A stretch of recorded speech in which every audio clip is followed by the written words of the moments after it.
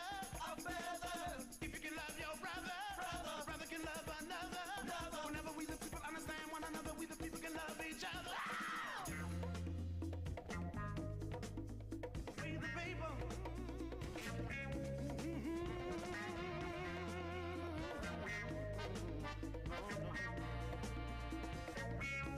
Can't seem to make up our minds, no. Which way we wanna be, no. We the people. We the people. We the people. We the people. We the people. We the people. We the people. We the people. We the people. We the people. We the people. We the people. We the people. We the people.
कौन समाया है,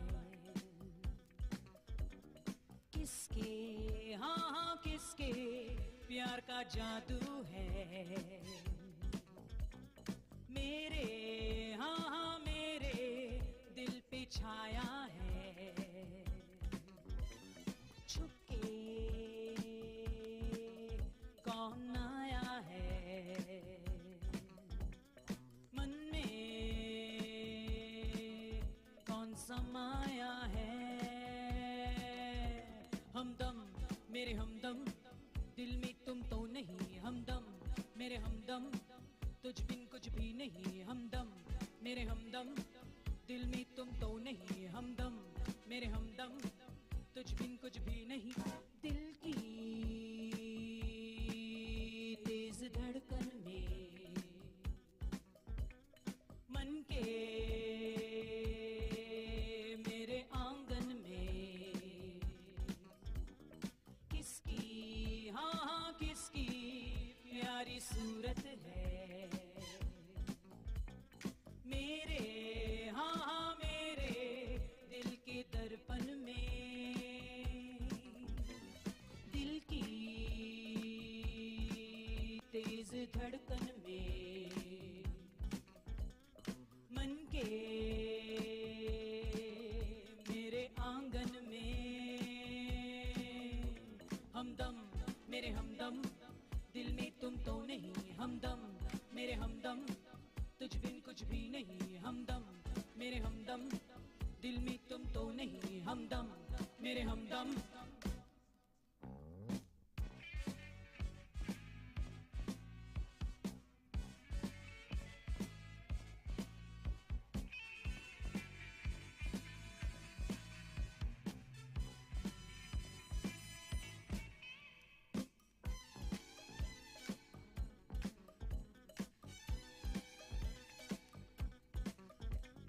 छुपके कौन आया है, मन में कौन समाया है, किसके हाँ हाँ किसके प्यार का जादू है, मेरे हाँ हाँ मेरे दिल पे छाया